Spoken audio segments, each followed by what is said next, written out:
বেচার ছেলেকে বড় জ্ঞানী আকিলুন, বড় বুদ্ধিমান বানিয়ে দিয়েছেন।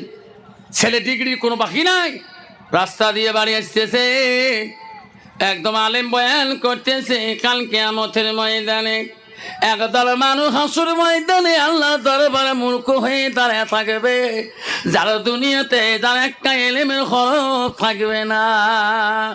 ওই জ্ঞানী ছেলেটা বাড়িতে আসি বাবার কাছে বল, আব্বা কি এত বড় ডিগ্রি পড়ালি, বৈজ্ঞানিক বানিয়ে দিলি, আব্বা আমাকে একটা এলেমের খরচ তো শিখালি না।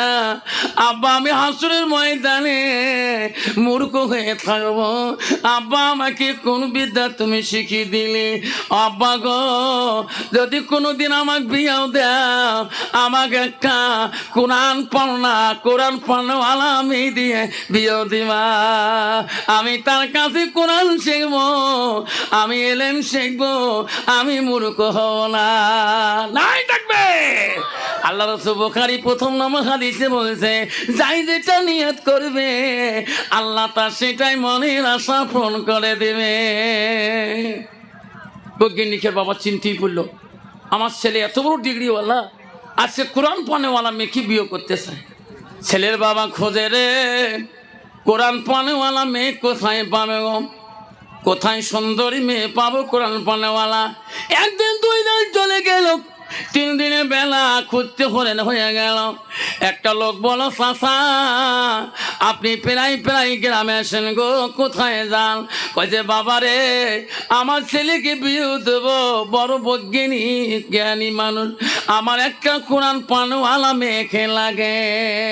বলছে চাচা ওই যে সামনের বাড়িটা দেখা যায় কলেহা, ওই বাড়িতে একটা মেয়ে আছে গো চাচা, ওই মেয়েটা হলো কোরআনের হাফেজা। সুবহানাল্লাহ। কি ওই বাড়ির মেয়েটা কোরআনের হাফেজা? আস্তে আস্তে বৈজ্ঞানিক বাবা চলে গেল, বাড়িতে ডাক মারল, কে গো ভাই তোমার বাড়ি? আমার বাড়ি বহু দূরে। কেন? আপনার মেয়ে বলে একটা কোরআনের হাফেজ আছে, কোরআন পানওয়ালা আছে। হ্যাঁ, আমার ছেলের সাথে বিয়ে দিতে চাই, আমার ছেলে হলো বহু পণ্ডিত।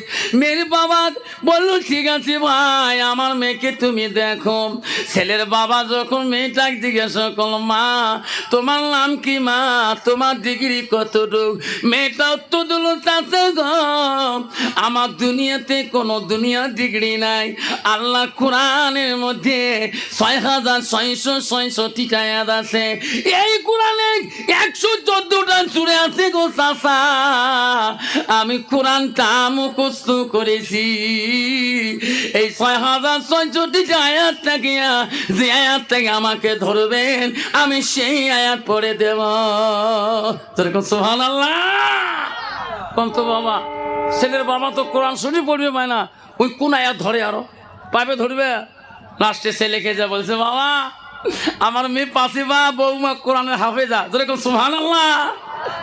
আজকে বিয়ে চুক্তি গরম, বিয়ে চুক্তি হয়ে গেল, মোহরনা বানলেন। নতুন বউরে বৈজ্ঞানিক আনতে গেল, বাবা বাড়িতে আনলো, বাসর আনতে, বাসর ঘরে বউ যাবে। বন্ধু কোরআন থাকা মেয়ের গুণ কি গো? কেউ যাবে না বাবারা, কোরআন যার ভিতরে নাই ওই মেয়েটির গুণ কি? কোরআন থাকার মেয়ের গুণ কি গো? আব্বা কষ্ট হবে? কষ্ট হবে? কার কার হবে না হাত তুলে দেখায়। একটু আগে আগে বসি, মেয়েটা বাসর রাখতে স্বামীর ঘরে, প্রথম রাখতে স্বামীর বাসর যাবে, হাতে একটা গুয়ের বাসন নিয়ে স্বামীর দরজায় দেয়, সালাম দিয়ে বলে, আসসালামু আলাইকুম গো স্বামী, আপনি কেমন আছেন গো? স্বামী বৈজ্ঞানী বলছে, আল্লাহ জীবনে কত পড়াশোনা করলাম, কেমন নারীর এমন মধুর সালাম দিয়ে আমার কলিজা ঠান্ডা করে দিতে পারে না। বিবি আমার বাসর রাখতে রে, তুমি আমার সালাম দিয়া আমার কলিজাটা ঠান্ডা করলা। দেখুন সুবহানাল্লাহ। আরে বিবি আয়, আমার 3টা প্রশ্ন আছে, ও স্বামী, তিনটে প্রশ্ন করবেন। হ্যাঁ, প্রশ্ন করতে পারেন স্বামী, আমার কোরআনের বাইরে কোনো প্রশ্ন করবেন না, কারণ আদার্স কোনো ডিগ্রি আমার নাই, আমার কোরআন হলো আমার ডিগ্রি।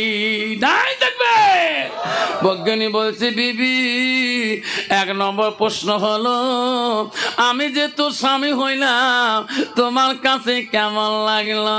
কয়েছে, স্বামী গো আলহামদুলিল্লাহ আমি বড় খুশি হইলাম। ও বিবি রে, আমার বাড়িতে আমার মা বাবা কেমন লাগলো? ও গো স্বামী, আমার মা বাবার থেকে তোমার মা বাবা কত ভালো। ও বিবি, আমার বাড়িটা কেমন লাগলো? ও গো স্বামী, আমার বাড়ি থেকে তোমার বাড়িটা কত সুন্দর। নাই থাকবে স্বামী, আরো প্রশ্ন আছে? ভাই নাই। তা স্বামী কি বলো? স্বামী, আমার 3টে প্রশ্ন আছে।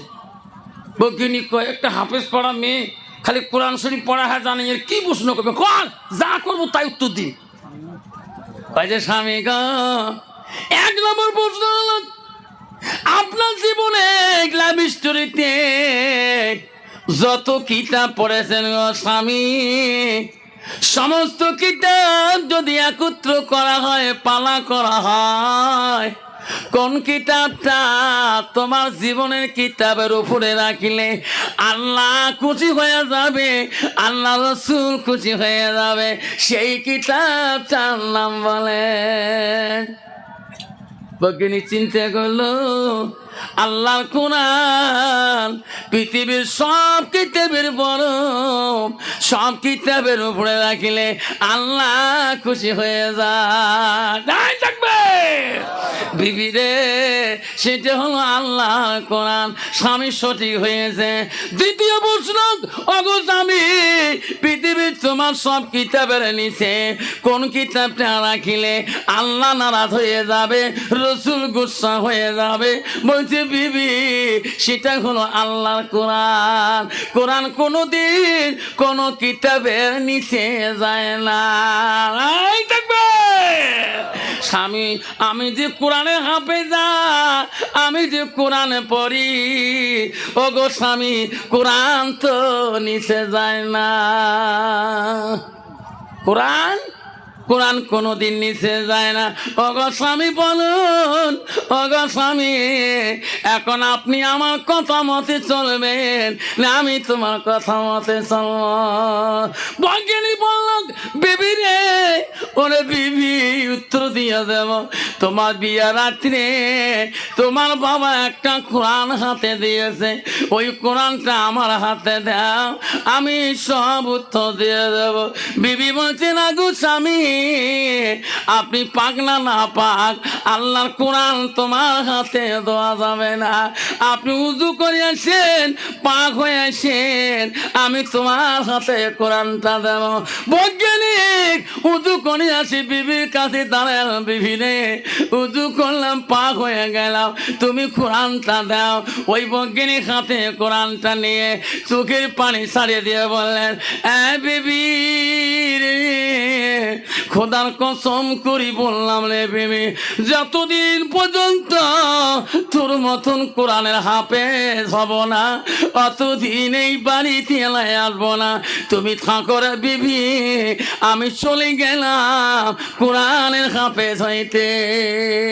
নাই থাকবে আব্বারা, শোনা চান না, ও মা বোনেরা, বৈজ্ঞানিক যে মাদ্রাসায় যে হাফেজ হইতে যায়, হুজুর তাড়াতাড়ি হাফেজ বানিয়ে দাও। কেন? আমার বিবি কোরআনের হাফেজা, আমি হাফেজ হয়ে যাব। হুজুর বলছে, রে বেটা, অত সহজ না, এত তাড়াতাড়ি হাফেজ হওয়া যাবে না। যাবে পৃথিবীর একটা ছেলে যা বলছে, হুজুর কি আমি আজকে আমি পড়বো, আপনি শুনবেন না? আপনি পড়বেন, আমি শুনবো। যেরকম সুবহানাল্লাহ। হুজুর বলছি, এমন ছাত্র তো জীবনে দেখি নাই। ওস্তাদের পড়া ধরতে চায়। হুজুর বলছে বেটা রে, সারা জীবন পড়াইলাম রে বেটা, আজকে তুমি পড়ো আমি শুনবো। তোর নাম কি? আমার নাম আব্দুল কাদের জেলানি, আমার বাবার নাম আবু সালে জঙ্গি মুসা, আমার মার নাম উম্মুল ফাতেমা। ওগো হুজুর আমি পড়বো, আপনি শোনেন। মা বলে না, হযরত আব্দুল কাদের জিলানী মা কোরআনে 18 পারা হাফেজ ছিল। আব্দুল কাদের মার মুখে শুনি শুনি 18 পারা হাফেজ হয়েছিল। মা বলে গো, এখনো তোমার পেটে আলেম আসবে রে মা, হাফেজ আসবে রে মা, যদি তোমার আহসানা ঠিক হয় মা। মা যদি তুমি সতীর্থ হও, যদি তুমি পবিত্রতা হও, তোমার পেটে থেকে এখনো আল্লাহর ওলি আসবে, যদি তুমি আল্লাহ আল্লাহ মোত্তাকিন হও। বন্ধুরে যুবক মার কাছে এসে বলল, মা মা তুমি আমাকে আলেম বানাইছো মা, আমি তোর হক আদায় করতে পারি নাই। আল্লাহ নবীর কাছে আব্দুল ইবনে মাসউদ প্রশ্ন করলো, কুলতু সুম্মায় নবী গো, আল্লাহর কাছে আরো কোন আমল আছে নাকি? নবী বলল, কালা বিদ্যুল ওয়ালিদাইনা, মা বাবার সঙ্গে সৎ ব্যবহার করাটা আল্লাহর কাছে সবচাইতে বড় আমল। 90% যুবক আব্বারা বিবির জ্বালায় যন্ত্রণায় নিজের মার সাথে সৎ ব্যবহার দেখাইতে পারে না, নিজের বাবার সাথে সৎ ব্যবহার দেখাইতে পারে না। বিবিটা যন্ত্রণায় বাবার সাথে শান্তি মতন কথা বলতে পারে না। বিবির যন্ত্রণায় মাকে ভালো বস্তু আনি খোয়াইতেও পারে না। জোরে কোন চিহ্ন বিধি বাবা, বিবি যদি ভালো হয় তাহলে দেখবেন তো মাটা শান্তি ভাবে রেছো না।